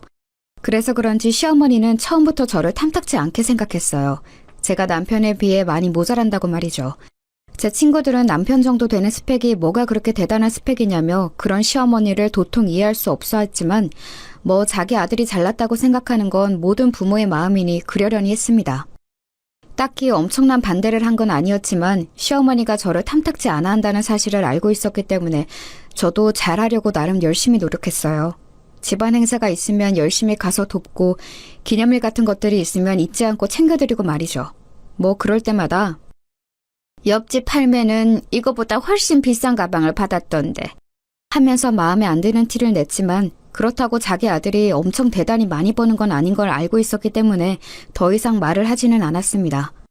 벌이가 넉넉한 편은 아니었지만 그래도 저금도 하고 나름 괜찮았어요. 하지만 그마저도 제가 임신을 하면서 빠듯해지기 시작했습니다. 아시겠지만 아직 대기업도 임신한 여자 직원에 대한 처우가 좋지 못한데 중소기업은 어떻겠어요. 임신을 하면 자연스럽게 그만둬야 하는 분위기가 만들어져요. 그걸 버텨내며 독하다, 눈치가 없다 같은 소리를 들으며 회사 생활이 엄청나게 고달퍼지기 시작합니다. 그래서 저도 어쩔 수 없이 사직서를 냈어요. 다들 그렇게 하니까요. 그 이후로 좀 빠듯해지기 시작했어요. 물론 누구에게 빚을 지거나 할 정도는 아니었지만 그전이랑은 확실히 다르긴 하더라고요. 그래도 아껴가며 살면 못 살 것도 아니었습니다. 물론 적어진 용돈과 기념일 선물 같은 것들에 시어머니가 노골적으로 불만을 표하긴 했지만 말이에요. 이래서 며느리도 직업 같은 거 다 보고 드려야 하는 거야. 저 들으라고 하는 말이었어요. 자기 딸도 제대로 된 직장을 가지고 있지 않은 상태에서 며느리에게 저러는 게 정말 웃기긴 했지만 대한민국 거의 모든 시어머니들이 그렇잖아요. 여기까진 그래도 괜찮았습니다. 문제는 그 뒤였어요. 아이가 2돌이 지났을 무렵 남편이 그러더군요. 나 사업하려고. 갑자기? 전에 같이 일하던 사람이 지금 회사 그만두고 사업을 시작했는데 진짜 잘 되고 있거든. 보니까 괜찮은 것 같아서 초기 비용도 많이 들지도 않고. 그럼 회사는? 당연히 그만둬야지. 장난해? 미래가 보장된 일도 아닌데 남이 하는 거 보고 잘 된다고 덜컥 회사를 그만두고 사업을 한다는 게 무슨 말이야 대체. 나 진짜 잘할 수 있어. 안 돼? 불확실한 일은 미래를 걸 수는 없잖아요. 그리고 어느 누가 잘 다니던 회사를 그만두고 사업을 시작한다는 남편을 반가워하겠어요. 그래서 정말 결사반대를 했습니다. 그리고 이 사실을 시어머니가 알게 됐어요. 남편이 하는 일을 집에서 집안일 하는 여자가 이래라 저래라 입을 대고 나서는 게 말이 되냐? 어? 그냥 남편이 한다고 하면 하게 두는 거지. 한 가정이 가장이잖아요. 만약에 안 되면 어떡하려고. 너는 네 남편을 그렇게 못 믿어서 결혼은 어떻게 했니? 그리고 내 아들이 안 될 리가 있니? 어디서 어른 말에 말대꾸야. 정말 그야말로 난리를 치시더군요. 시어머니의 난리와 남편의 계속되는 설득에 어쩔 수 없이 허락을 했습니다. 소기자본이 얼마 들지 않는다고 해도 사업은 사업인지라 그동안 모아둔 적금을 다 깨고 집을 담보로 대출도 받았어요. 내가 진짜 성공해서 당신 호강시켜줄게. 꼭! 그 말에 정말 철없게 느껴졌습니다. 하지만 제 걱정과 달리 남편의 사업은 잘 풀리는 듯 보였어요. 집에 들고 오는 돈도 그전의 월급의 거의 2배가 넘었습니다. 남편의 사업이 잘 풀리는 것 같자 시어머니의 구박은 날로 더 심해졌어요. 거 봐라. 여자가 남자 하는 일에 입대면 안 된다고 했지? 본인 능력이 없으면 내조라도 잘해야지. 남자 하는 일에 입이나 대고. 우리 애가 다른 건 다 복이 있는데 부인복이 없어 부인복이. 허구한 날 제주제에 너무 과분한 남편을 얻었다며 구박하기 시작했어요. 생색도 엄청 내기 시작했습니다. 제가 들고 입고 하는 모든 것들에 관심을 가지며 그게 비싼지 아닌지 감시하고 뭐가 하나 좋아 보이면 네가 어디 가서 그런 걸 사겠니? 우리 애 아니면. 이라는 말을 달고 살았어요. 그전까진 한 귀로 듣고 한 귀로 흘리던 저도 심해지니 점점 스트레스를 받았습니다. 그래서 저도 일을 시작했어요. 원래 예전에 취미로 봉제 인형을 만들어서 팔았던 적이 있었는데 그게 꽤 반응이 좋았던 게 기억이 나서 집에서 시간이 날 때마다 인형을 만들어 팔았습니다. 뭐 대단히 돈이 되진 않았지만 그래도 제 생활비는 벌 수 있는 정도는 됐어요. 그걸로도 시도 때도 없이 싫은 소리를 해댔지만 말입니다. 그거 벌어봐야 몇 푼 된다고 집에서 애나 보고 살림이나 잘하지. 하여튼 너는 마음에 드는 게 하나도 없니 어쩜? 그래도 그냥 들은 척 안 했어요. 눈치만 먹기는 싫었거든요. 진짜 정말 이중적인 모습은 신우이가 결혼할 때 나타났습니다. 신우이는 제대로 된 직장 없이 아르바이트를 하면서 생활 중이었거든요. 취직 준비를 안 한 건 아니었는데 번번이 떨어졌어요. 그런데 어디서 소개팅으로 대기업을 다니는 남자를 만나 결혼을 하게 된 겁니다. 그때 시어머니가 했던 말이 정말 가관이었어요. 인물이 그저 그렇더만 우리 애같이 이쁜 애를 데려가는 걸 복이라 여겨야지. 그렇게 며느리도 직업 형편 다 봐야 한다고 연부를 외우시던 분이 그런 말을 하시더라고요. 그러면서도 혹시나 사위한테는 잘못 보이면 안 된다 생각했는지 앞에서는 그런 말을 한 적도 없는 척 매번 가식적으로 웃어댔습니다. 상견례를 하고 결혼을 준비하는 과정에서 저희 집에 안 좋은 일이 일어났어요. 내내 걱정했던 일이 일어나고야 만 것입니다. 남편의 사업이 망했거든요. 진짜 미안해. 내가 당신한테 면목이 없어. 그런데 한 번만 다시 해보면 안 될까? 장난해? 지금 집에 돈이 어딨어? 초기 자금은 뭐 어디서 가져올 건데? 담보대출 받을 집이 있어. 모아놓은 적금이 있어. 이런 일이 한 번 있으면 정신을 차려야지. 정신을 차리긴커녕 한 번 더 해보겠다는 말을 해? 나 짐 싸서 집 나가는 걸 보고 싶으면 그렇게 해! 정말 철이 없어도 어쩜 저렇게 없는지 한 번 더 해보겠다니요. 그렇게 말하는 남편의 입을 이혼을 무기로 틀어막았습니다. 그리고 취직 자리를 빨리 알아보라고 했어요. 여기저기 부탁해놨어. 그런데 요즘 경기가 좋지 않아서 어떻게 될지는 모르겠다네. 당신한테 진짜 많이 미안해. 그래도 남편이라고 기가 팍 죽어서 그렇게 말하는 모습을 보니까 불쌍하긴 하더라고요. 빚을 지긴 했지만 엄청나게 많이 진 수준은 아니었고 남편이 취직을 하고 제가 인형을 열심히 팔면 길바닥에 나앉을 정도는 아니라서 정말 마음이 힘들긴 했지만 용서하기로 했습니다. 용서 안 하면 이혼인데 그럴 생각은 없었거든요. 그리고 제가 만든 인형이 SNS에서 귀엽다고 소문이 좀 났는지 꽤 팔렸거든요. 그래서 웬만한 직장인 월급보단 벌이가 좋아진 것도 남편을 좀 더 쉽게 용서할 수 있는 일이었습니다. 물론 밤낮으로 인형을 만드느라 안 쑤신 곳이 없었지만 말입니다. 그래도 당분간은 허리를 졸라매야 했어요. 빚이 있으니까 말입니다. 제가 번 돈 중에서 정말 딱 생활비만 제외하고는 다 빚을 갚는 데 썼어요. 그러는 와중에 신우이의 결혼식이 열렸습니다.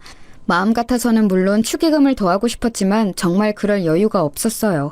다들 100만 원 정도는 한다는데 정말 여유가 없어서 50만 원을 했습니다.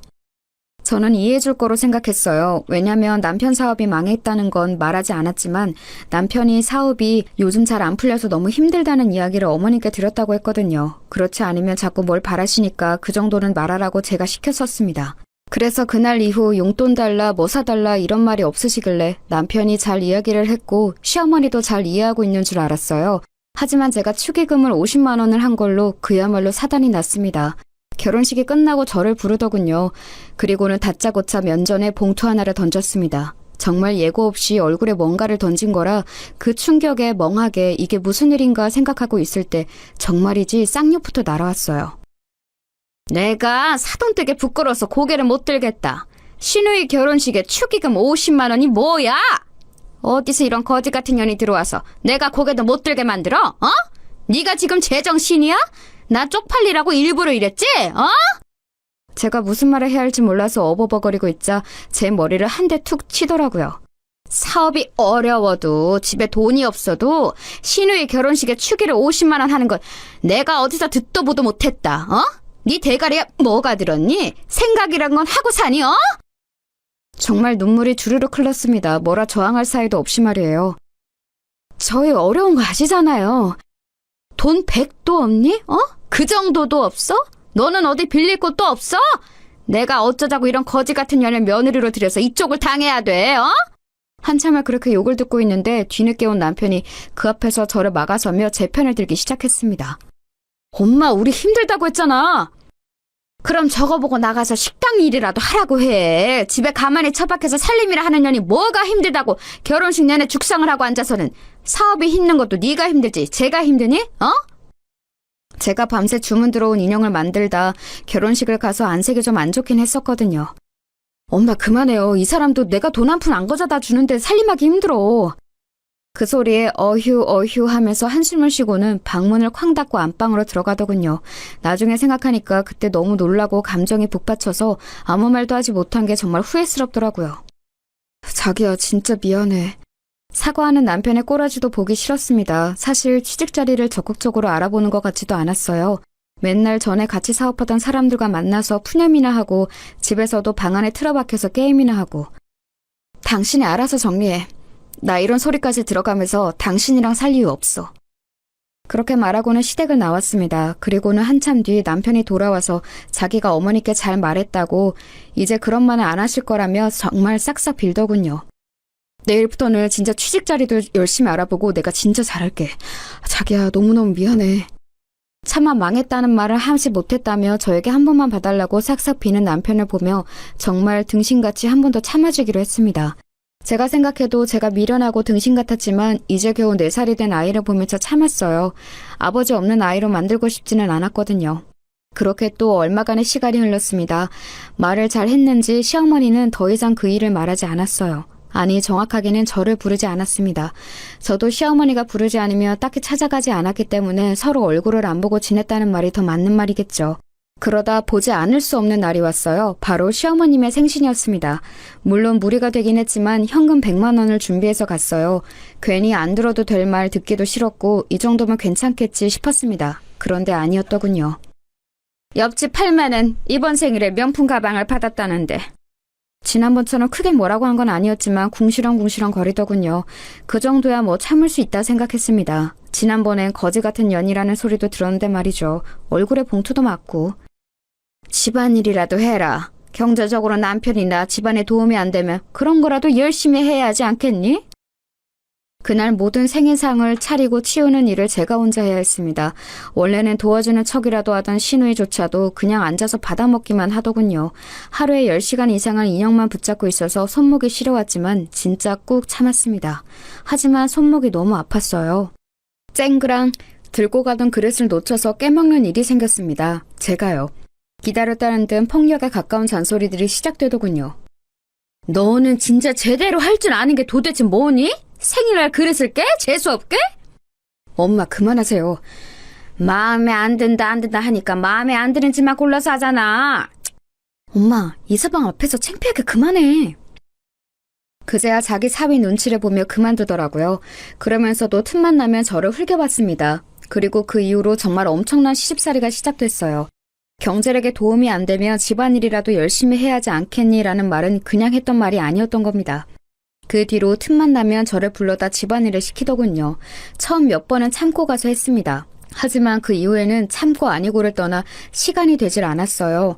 인형 주문이 점점 더 많아졌거든요. 안 그래도 방 안에 틀어박혀서 하루 종일 게임이나 하는 남편도 너무 꼴보기 싫었는데 시어머니까지 쌍으로 저러니까 정말 당장이라도 짐 싸서 집을 나가고 싶었습니다. 하지만 거의 초인적인 힘으로 그런 마음을 참아가고 있었어요. 그러던 중에 이혼만은 하지 않겠다던 제 아내 결심을 단번에 뒤지는 사건이 또 일어나고야 맙니다. 시어머니가 일을 하라고 불렀고 저는 가지 않았어요. 그랬더니 전화가 오더라고요. 당장 집으로 오지 않고 뭐하니? 와서 일 좀 도우라고 내가 말했잖니. 요즘에 애비가 돈을 못 벌어와서 제가 아르바이트 같은 걸 하고 있거든요. 그래서 도저히 갈 수가 없어요. 잠시 정적이 흘렀습니다. 지금 돈 번다고 시어머니한테 유세 부리는 거야? 일을 못 뺀다는 말씀을 드리는 거예요. 그런 알바에서 몇 푼이나 번다고 유세는 유세야. 당장 못 와? 내가 집으로 찾아가리? 어? 더 이상 참을 수가 없겠더라고요. 방에서 여전히 게임을 하는 중인지 남편이 욕하는 소리가 들려왔습니다. 그 순간이었던 것 같아요. 이 집구석을 반드시 탈출해야겠다고 생각하게 된 게 말입니다. 지금 갈게요. 오늘 결론을 지어야겠다 결심하고 전화를 끊었어요. 그리고는 게임을 하고 있는 남편 방으로 들어가 코드를 뽑았습니다. 아! 지금 뭐하는 짓이야? 이거 다 이긴 게임인데 당신 미쳤어? 미친 건 내가 아니라 너지. 당장 나 따라와. 제가 험악한 표정으로 정색하며 말하자 움찔하더군요. 어딜 가는데? 니네 집 가니까 당장 따라 나와, 죽고 싶지 않으면. 그리고는 남편을 데리고 시댁으로 향했습니다. 갔더니 신우이가 와 있더라고요. 언니, 왜 이렇게 늦게 와요? 이서방 오기 전까지 저녁 다 차려야 하는데 1시간도 안 남았어요. 꼴에 일을 한다고 시위하는 거지. 빨리 부엌 안 들어가고 뭐해? 그렇게 말하는 시어머니와 시누이를 한 번 쓱 보고는 거실 소파에 앉았어요. 너 뭐하니? 일하라니까? 할 이야기 있으니까 여기 다들 앉으세요. 당신도 앉아. 남편을 보고 말했습니다. 남편이 눈치를 살피더니 제 앞에 앉더군요. 너 지금 무슨... 앉으시라고요. 저 이야기 시작도 안 했어요. 제가 정색을 하며 그렇게 말하니 뭐라 중얼거리며 앉긴 앉더군요. 이런 제 모습은 생전 처음 봤겠죠. 고분고분 말을 잘 듣는 며느리였으니까요. 그래, 앉았다. 어디서 버릇없이 어른을 앉으란 말아. 저 이 사람이랑 이혼하려고요. 그 말에 남편이 놀라서 저를 보더군요. 시어머니와 시누이도 마찬가지였고요. 자기야, 아무리 화가 나도 그렇지 이혼이라니. 그런 말을 이렇게 함부로 하면 어떡해. 함부로? 내가 그냥 하는 말 같아? 그리고 나 생각 많이 하고 내린 결정이야. 이혼해. 이 년이 지금 어른 앞에서 지 일 좀 시켰다고 남편한테 이혼한다 만다 소리를 하면서 협박하는 거야? 어? 뭐 이런 게 다 있어? 언니, 문제가 있으면 둘이서 해결하지. 여기서 이러는 거 좀 아닌 것 같네요. 왜 아니에요? 제가 이혼하려는 이혼 사유에는 오빠 문제도 있지만 어머니 문제도 큰데? 뭐? 이게 한참 못난 며느리 아들이 좋다고 하니 반대 없이 허락해준 걸로 감지덕지해야지. 내가 네 속을 모를 줄 알아? 사업 좀 안 풀린다고 바로 이혼 이야기를 꺼내? 좀 안 풀리는 거 아니라 망했어요. 그 말에 시어머니가 멈칫하더군요. 뭐? 망했다고요. 이 사람 거의 1년째 백수생활 하면서 집에서 놀고 먹어요. 매일 방에 틀어박혀서 10시간씩 게임이나 쳐하면서. 오빠, 그게 정말이야? 오빠 망했어? 그 질문에 남편이 고개를 숙이더라고요. 예전 같으면 안쓰러운 마음이 들었을 법도 한데 전혀 그런 마음이 들지 않았습니다. 사업이 하다가 좀 망하고 그럴 수도 있는 거지. 사업 망했다고 남편을 버리는 부인이 어딨어? 어? 사업 망했다고 버리는 거 아니고요. 망한 건 1년 전인데 여태 제가 인형 만들어다 팔면서 생활비로 쓰고 대출 받은 거 갚고 그래왔거든요. 당장이라도 다시 취직할 것 같이 굴더니 1년째 취직은커녕 노력도 안 하고 하루 종일 집에 처박혀서 게임이나 하고 술이나 처마시러 다니고 그것도 이제는 못 봐주겠고요. 어머님이 돈돈거리면서 저 구박하는 것도 아니 솔직히 구박도 아니고 이 정도 폭언이면 폭력이라고 생각하거든요. 그것도 저는 더 이상 못 받아주겠어요. 이게 버릇없이. 그 버릇없는 며느리 이제 어머님 며느리 안 하겠다고요. 재산 분할도 안 하고 위자료도 달라고 안 할 테니까 그냥 이혼만 할게요. 양육권도 저 주시고요. 어차피 어머님이 키울 생각도 없으실 테니까 만약 안 들어주시면 소송하고요. 자기야. 제가 진심으로 하는 말인 걸 알았는지 남편이 무릎을 꿇더라고요. 무릎도 한두 번이야 내가 속지. 이제 당신 말 안 믿어. 그냥 혼자 그렇게 좋아하는 게임 실컷 하고 술도 마시고 싶은 만큼 마셔. 자기야. 벙쪄있는 시어머니에게 마지막으로 말했습니다. 거지 같은 저 같은 년 말고 돈 많은 부자 며느리 다시 얻으세요. 과연 빚보는 이 남자 그런 여자가 데려갈지 의문이지만. 빚은 제가 열심히 갚는다고 갚았는데 아직 반 이상 남았거든요. 그것도 알아서 하시고. 얘가 못하는 말이 없어? 기가 좀 죽어서도 끝까지 사과 한마디 없더라고요. 만약에 여기서 한마디만 더 하시면 제가 갚은 빚도 재산분할 청구 소송해서 달라고 할 테니까 다들 입 다무세요. 그리고는 벙쪄있는 세 사람을 두고 나왔습니다. 집으로 오자마자 짐을 싸서 친정으로 갔어요. 그 사이에 온 남편이 바지가랑이를 붙잡았지만 이미 있는 정 없는 정 다 떨어져서 다시 생각할 마음이 들지도 않았습니다. 집으로 와서 그간 있었던 일을 말했어요. 저희 부모님 두 분 다 이혼하라고 노발대발 하시더라고요. 남편은 바로 전화와 문자를 엄청 보내댔습니다. 하지만 정말 있는 정 없는 정이 다 떨어져서 정말 꼴보기도 싫었어요. 그리고 시어머니는 한동안 연락이 없더군요. 그리고 며칠 뒤 전화가 왔습니다. 남편 전화는 다 무시하긴 했지만 시어머니는 어른이기도 했고 또 무엇보다 무슨 이야기를 할지가 너무 궁금해서 받았어요. 여보세요? 아무리 그래도 그러고 나가면 어떡하니? 목소리가 그전에 비해 훨씬 누그러져 있더군요. 아니 본인의 화를 참고 있는지도 모를 일이었지만 일단은 그랬습니다.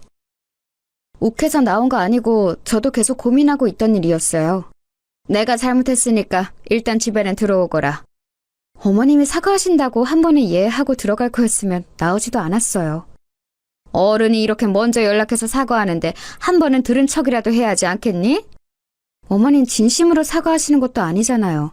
제가 어머님을 한 해 두 해 본 것도 아니고 저는 들어갈 생각 없고 애비랑 살 생각도 없으니까 그 부분은 포기하세요. 또 승질이 났는지 화를 내려더군요. 그리고는 곧 옆에서 신우이가 말리는 듯한 소리가 작게 들렸습니다. 역시나였어요. 잘못한 걸 알긴 개뿔. 그래도 다시 생각해보렴. 앞으로는 절대 이런 일 없도록 하마. 제가 그냥 나온 줄 아시나 본데 아니에요. 저는 절대 다시 안 들어가니까 어머님은 돈 많은 새며느리 다시 보세요. 끊을게요. 하고 전화를 뚝 끊었습니다. 보나마나 끊긴 전화기를 들고 저를 향해 욕이란 욕은 다 하고 있을 게 뻔했어요. 그리고 그날 저녁 남편이 찾아왔습니다. 자기야, 진짜 잘못했어. 나 자기 없으면 안 되는 거 알잖아. 진짜 취직할게. 안 그래도 나 오늘 전에 같이 일하던 사람들한테 다 연락했어. 자리 있으면 꼭 연락 달라고. 그리고 어머니도 다시는 자기 안 건넨다고 했어. 그 말이 믿기지도 않을 뿐더러 나는 이미 당신과 당신 가족에게 있는 정 없는 정 다 떨어져서 꼴도 보기 싫어. 얼굴 보고 있다는 것 자체가 고통이라고. 내 마음은 변할 일 없으니까 당신도 그만하고 이제 돌아가. 진짜 잘할게. 믿어줘. 내가 한두 번 속니? 그리고 이제 진짜 정말 잘한데도 내가 싫다고. 내 말 못 알아들어? 자기야. 진짜 소송에서 없는 재산도 뜯어내기 전에 그만 가라. 어? 그렇게까지 했는데도 남편은 계속 징징거리더군요. 정말 꼴도 보기 싫어서 경찰에 신고라도 해야 하나 하던 차에 아빠가 나왔어요. 험악한 인상을 하시고선 말이죠. 자네 안 돌아가나? 장인어른 그게 아니고. 내 딸이 그만큼 고생했으면 됐지. 이미 그만큼 한 것만으로도 피가 거꾸로 솟는구만. 다시 그 집안으로 들어가라고? 그 꼴은 내가 절대 못 보니까 돌아가! 진짜 죄송해요. 근데 저는 마누라 없으면 못 살아요. 그럼 죽어! 안 가면 당장 경찰 부를 테니까 그런 줄 알아! 그리고는 저를 데리고 집 안으로 들어오셨어요. 절대 넘어가면 안 된다. 절대 안 넘어가요. 남편은 문 앞에서 한동안 서성이는 것 같더니 집으로 다시 돌아갔더라고요. 정말 끝까지 찌질하게 나오는구나 했습니다. 시어머니가 저한테 그렇게 했어도 저 인간만 정신 똑바로 차리고 살았으면 저도 이렇게까지 하진 않았던 거예요. 하지만 저 인간도 제가 이혼을 결심하게 된 이유 중 큰 부분이었습니다. 남편이 돌아가고 다시 시어머니와 시누이에게 번갈아가며 전화가 왔어요. 분명 가서 빌었는데도 소용없었다는 말을 전달받은 후겠죠. 뭐 남자가 그렇게까지 했는데 안 받아준다고 화를 내는 전화든 아니면 잘못했다고 비는 전화든 어느 쪽도 받고 싶지 않았습니다. 이제 궁금하지도 않았고 말이죠. 그렇게 연락을 피하고 있었는데 시누이에게 문자가 와 있었더라고요. 언니, 정말 우리 가족이 언니한테 너무너무 잘못했어요. 언니가 그렇게 고생하는 줄도 모르고, 아니 몰랐어도 그러면 안 되는 거였지만 정말 미안해요. 우리 오빠 저 인간을 언니 아니면 누가 거두겠어요. 엄마는 이제 언니한테 연락하지도 언니 집 방향은 쳐다보지도 않게 할 테니까. 또 엄마도 그러겠다고 했고요. 제발 한 번만 용서하고 집으로 돌아와요. 애도 아빠 없이 크는 것보다 아빠가 있는 게 낫잖아요. 그리고 오빠 취직 자리도 금방 생길 것 같아요. 진짜 한 번만 다시 생각해줘요. 구구절절 개소리더군요. 시어머니는 그럴 수 있는 사람이 아니었습니다.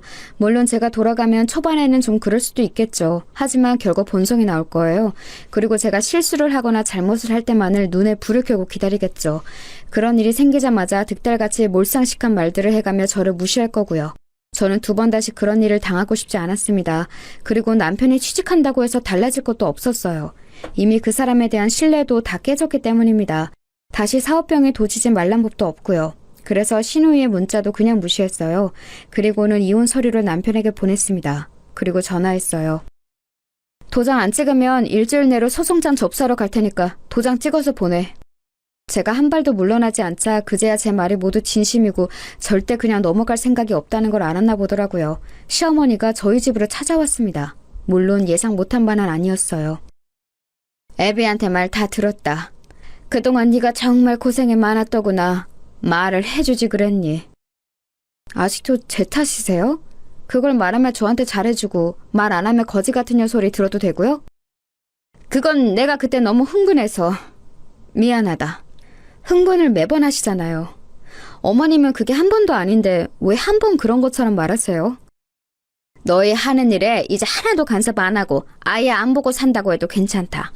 그러니까 갈라서는 것만큼은 다시 생각해보면 안 되겠니? 정말 속내가 뻔히 보이지 않나요? 아들이 진 빚을 아들 혼자 혹은 자신들이 떠안게 생겼으니 저러는 게 뻔히 보였습니다. 아마 남편이 이야기를 자세히 했겠죠. 이제 더 이상 숨길 수도 없는 노릇이었고 말입니다. 그 나이에 빚 있는 백수 아들을 떠안아야 할 생각을 하면 아마 시어머니 성격에 잠도 제대로 못 잘 게 뻔했습니다. 그리고 취직 자리를 알아보고 있다고는 하나 요즘 같은 경기에 좋은 자리가 남편에게 올 리도 없고 말이죠. 그렇게 잘난 아들인데 이럴 때는 또 주제 파악이 확실하게 되나 보더라고요. 왜요? 저같이 가진 거 없고 모자라고 거지 같은 며느리 내보내고 어머님이 원하시는 학벌도 좋고 돈도 많은 며느리 들이세요. 저는 그 집구석에서 정이란 정은 다 떨어지다 못해 그쪽 방향은 쳐다보고 싶지도 않으니까 그만 돌아가시고요. 내가 너무 미안하다, 아가. 처음 들어보는 단어였어요. 아가. 진짜 비웃음이 나왔습니다. 어머니가 이러셔도 진짜 소용없어요. 왜 이러시는지 알겠는데 전 정말 돌아갈 마음이 눈꼽만큼도 없어요. 더 이상 밤낮 없이 일하면서 그 인간 빚 갚아주고 싶지도 않고 지 부인은 밤을 새가면서 인형 만드는데 방 안에서 욕이나 해대며 게임하는 한심한 꼴 생각만 해도 치가 떨려요. 그러면서 자기 아들 잘났다고 며느리 무시하는 몰상식한 시어머니가 있는 그 집안으로 다시 안 돌아가니까 포기하고 그만 돌아가세요. 그러자 무릎을 꿇더군요. 그건 좀 예상 밖이긴 했습니다. 정말 미안하다, 아가. 진짜 다시는 그런 일 없도록 하마. 네가 우리 집 복인 것도 모르고 애비는 내가 혼쭐을 냈다. 그만 돌아가자, 어? 자꾸 이러시면 재산분할 소송도 겁니다, 저. 그러면 제가 갚았던 빚까지 토해내야 하는 거 아시죠? 그렇게 말하니 눈빛이 변하더군요. 그리고 자리에서 슬쩍 일어나더니 좀 전보다 날이 선 말투로 물었습니다. 역시 그런 사람이었어요. 진짜 안 돌아갈 거니? 네. 애 딸린 이혼녀가 다시 시집을 갈 수 있는 것도 아니고 혼자 좀 뭘 어떻게 먹고 살겠다고 이렇게 무모하게 구는 거니? 아직 애비한테 다 못 들으셨나 본데 제가 인형 만들어서 버는 돈이 애비가 저한테 가져다준 월급보다 많거든요. 혼자서 충분히 애 키우면서 살 수 있는 돈이고 이제 결혼을 질려서 다시 하고 싶은 마음도 없어요. 그니까 제발 좀 돌아가세요. 제가 제 밥벌이는 충분히 하고도 남는다는 말에 놀란 듯 표정이 잠시 변하더군요. 그 인형 쪼가리 팔아서 그렇게 돈이 된다고? 네, 그러니까 제 밥벌이는 걱정하지 마시고 돌아가세요. 적어도 지금 애비보단 훨씬 잘 먹고 잘 살 수 있으니까. 시어머니는 가지 않고 계속 뭔가 말하려는 듯 했지만 외출을 했다 돌아오신 저희 엄마와 마주치는 바람에 돌아가야 했습니다. 저희 엄마가 화를 엄청 내셨거든요. 그동안의 울분을 다 토해내셨어요. 내 딸이 그런 소리를 들어가며 그 집구석에 있었을 생각만 하면 제가 자다가도 벌떡 깨니까 험한 꼴 보기 전에 돌아가세요. 그렇게 돌아간 시어머니는 아마 제 인형을 좀 찾아본 모양입니다. 그리고는 생각보다 인기가 많다는 사실에 놀라던 것 같더라고요. 그날 이후로 정말 매일매일 전화와 문자가 왔습니다. 아가야, 내가 정말 미안했다. 다시 한번 생각해봐. 너 아니면 저런 모자란 애비 누가 걷어주겠니? 내가 정말 잘하마. 여보, 진짜 이혼할 건 아니지? 돌아올 거지? 번갈아 가면서 오는 연락에 정말이지 진절머리가 나더군요. 태도가 이렇게 싹 바뀔 수 있다는 것도 말입니다. 결국 경고한 일주일이 지나서도 도장 찍힌 이혼 서류는 받을 수 없었어요. 그래서 변호사를 찾아갔습니다. 그리고는 이혼 소송을 준비했어요. 그런데 그 사람들은 제가 조용하니까 이혼을 안 하려나 보다 생각한 모양이더라고요. 자기야, 일단 집으로 들어와. 같이 살 거면 얼굴은 봐야지. 아가, 이혼 안 할 거지? 그 사이에 저는 조용히 소송을 준비했습니다. 알아보니 소송 사유가 되고 또 남더라고요. 시어머니가 저한테 한 폭언들은 증명을 할 수는 없다고 쳐도 사업을 말아먹은 남편이 1년 가까운 시간 동안 아무것도 하지 않고 방 안에 틀어박혀서 게임만 한 것만으로도 충분하다고요. 아, 그리고 사실 폭언은 문자라도 증거들이 좀 남아있기도 했고 말입니다. 소장을 작성하고 집으로 날아간 것 같았습니다. 그날 바로 득달같이 달려올 줄 알았는데 며칠간은 조용했어요. 나중에 보니 아마 그 사이에 변호사를 만나러 간 것 같았습니다. 이게 진짜 이혼 사유가 되는지, 된다면 정말 재산 분할을 해서 제가 갚은 빚도 일정 부분 돌려줘야 하는 건지 같은 것들 말입니다. 많지는 않지만 조금은 돌려받을 수 있는 것 같더라고요. 그리고 소송을 하면 그쪽이나 저나 변호사 비용이 들 테니까 지금 사정이 어려운 남편 쪽에서는 쉽게 변호사를 쓰거나 하진 않을 듯 보이긴 했습니다. 아니나 다를까 좀 알아보고 자기네들이 불리한 걸 알았는지 전화가 왔어요. 진짜 이혼하려는 거야? 그럼 내가 여태 장난하는 줄 알았어? 꼭 진짜 해야겠어? 애 생각은 안 해? 헐씨구, 애 생각한 양반이 1년 가까이 방 안에서 안 나오고 게임이나 차하셨어요? 이제 와서 애 생각? 지나가던 개가 웃겠다, 어? 당신 이렇게 잔인한 사람이었어? 당신이 지금 나 이렇게 버리면 나는 다시 못 일어날 수도 있는데! 이제는 협박을 하더라고요. 정말이지 기가 찼고 절대 돌아가서는 안 되겠다는 생각만 점점 강해졌습니다. 당신은 그전에도 못 일어섰잖아. 너 어제도 게임했지? 내가 모를 줄 알았냐? 사실 어제도 신용카드를 긁었다고 문자가 왔었거든요. 게임에 등록되어 있는 카드가 제 카드였는데 그걸 깜빡 잊은 것 같더라고요. 당황한 기색이 전화기 너머서도 느껴졌습니다. 아니, 그건... 그 신용카드 어제 그 결제 문자 받은 뒤로 바로 해지했으니까 앞으로는 네 카드로 긁어. 그리고 그냥 끝이야 넌. 알아? 그리고는 전화를 끊었습니다. 정말 등신 같지 않나요? 그걸 또 처할 생각을 한 것도 한 거니와 제 카드가 등록되어 있는 것도 있고 결제를 하다니요. 진짜 한숨도 안 나왔어요. 그리고 며칠 뒤 변호사에게 전화가 왔습니다. 남편 쪽에서 합의 이혼을 바란다고요. 그래서 그 자리에 나갔어요. 저도 웬만하면 소송까지 가고 싶은 생각은 없었거든요. 네가 이렇게 독한 애인 줄 몰랐다.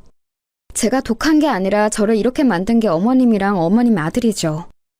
어떻게 어른이 이렇게까지 하는데 한 번도 다시 생각해줄 생각은 안 하니? 그건 그동안 어머님이 저한테 잘 해주셨을 때 이야기죠. 제가 어머님을 모르는 것도 아닌데 그런 어머님의 말이 저한테 먹힐 거라고 생각하세요?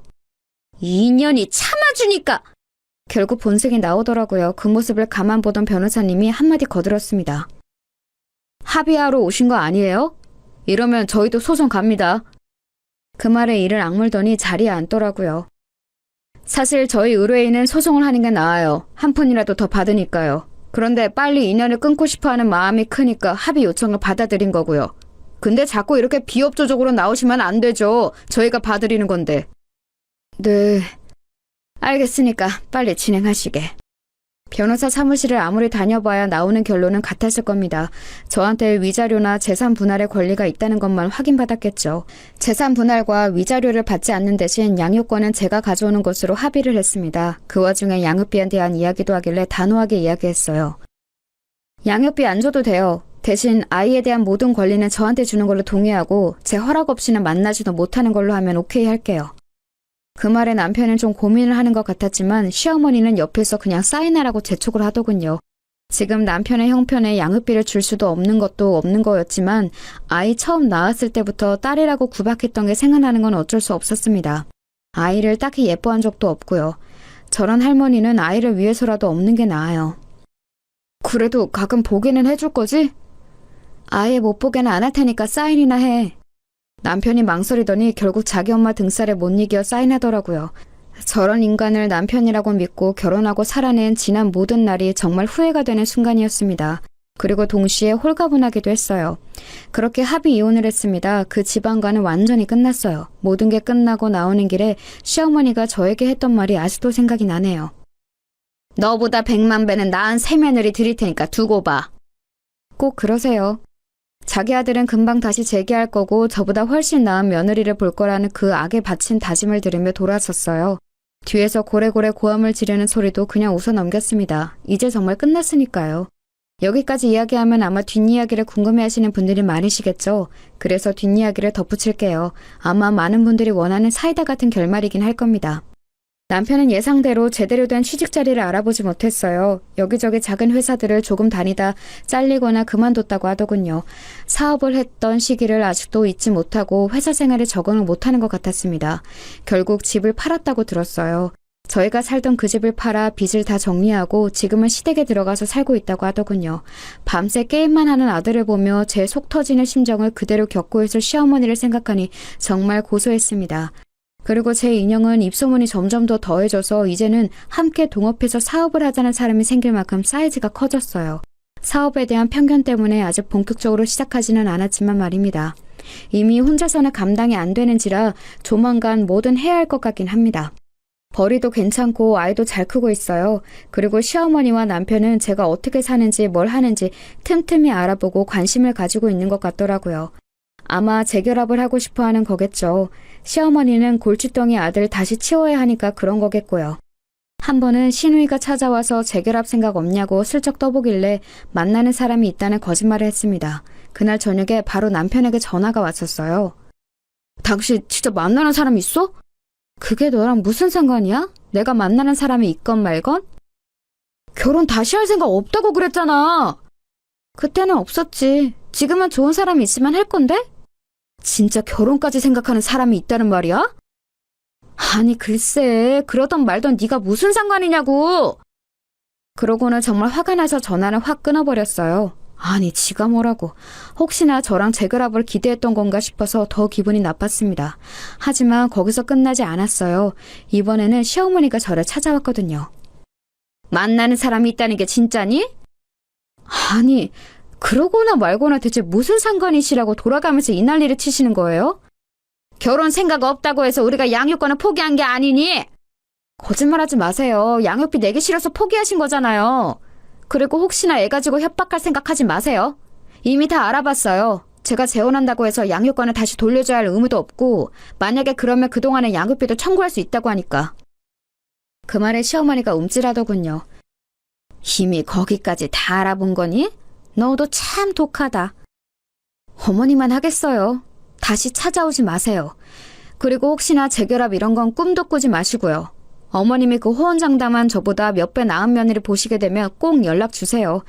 직접 가지는 못해도 축의금은 낼 테니까. 아니 저게... 뒷말은 듣지도 않고 돌아섰습니다. 무슨 소리를 하는 건지는 몰라도 고래고래 소리치는 게 들려오더라고요. 정말 징그러울 만큼 한결같으신 분이죠? 그러고선 그 사람들에게 아직까진 더 이상 연락은 없어요. 돈 문제만 걸고 넘어지면 조용해지는 시어머니 덕이라고 해야 하나요? 아마 매일 방에서 안 나오고 게임만 하는 백수 아들을 보며 매일매일 속 터져하는 중일 겁니다. 그게 그분이 받으시는 벌이라고 생각해요. 그리고 자신의 잘못을 어떤 식으로든 후회하겠죠. 과거에 제가 있었던 시절을 그리워하면서 말입니다. 저는 결코 그 염원을 들어줄 생각이 없지만 말이에요. 저는 더 성공할 거예요. 이미 그렇게 되어가고 있고요. 그리고 지금은 만나는 사람이 없지만 언젠가 좋은 사람이 있다면 연애도 결혼도 할 수도 있겠죠. 물론 아직까지는 결혼의 결자만 들어도 치가 떨리지만 세상에는 전 남편이나 전 시어머니 같은 사람만 있는 건 아니잖아요. 아이는 잘 크고 있답니다. 원래 남편도 아이에게 그닥 살갑거나 잘 봐주던 사람이 아니라서 아빠를 찾지도 않아요. 오히려 자신을 너무너무 예뻐하는 외할머니와 외할아버지를 너무 좋아하고 따라서 제가 다 섭섭할 지경이라니까요. 요즘은 제가 밤낮 없이 바쁜 바람에 아이의 양육을 거의 제 부모님이 하고 계셔서 그게 너무 죄송할 따름이에요. 물론 두 분은 너무 좋다고 하시지만 그래도 아이 보는 게 보통 일은 아니니까요. 그래서 이번 여름에는 다 같이 해외로 휴가를 나가기로 했어요. 가족끼리 다 같이 가는 해외여행은 처음인지라 벌써 두근거리네요. 저는 지금 너무 행복합니다. 그 전에 혼자 아이를 키우는 게 겁나서 아이가 아빠 없이 자라는 게 무서워서 망설였던 지난 날들이 후회될 정도로 말입니다. 그런 사람들과는 헤어지는 게 맞았어요. 그런 집안에서는 아이도 행복하지 않았을 테니까 말입니다. 길다며 긴 제 이야기 들어주셔서 감사합니다. 참고 사는 것만이 능사는 아니라는 것 여러분도 늘 생각하시고 하실 말은 하시면서 그렇게 사셨으면 좋겠어요. 가만히 있으면 정말 호구 취급하는 사람이 너무 많더라고요. 아, 밥 먹을 시간이네요. 그럼 저는 여기서 제 이야기를 마칠게요. 즐거운 하루 보내세요.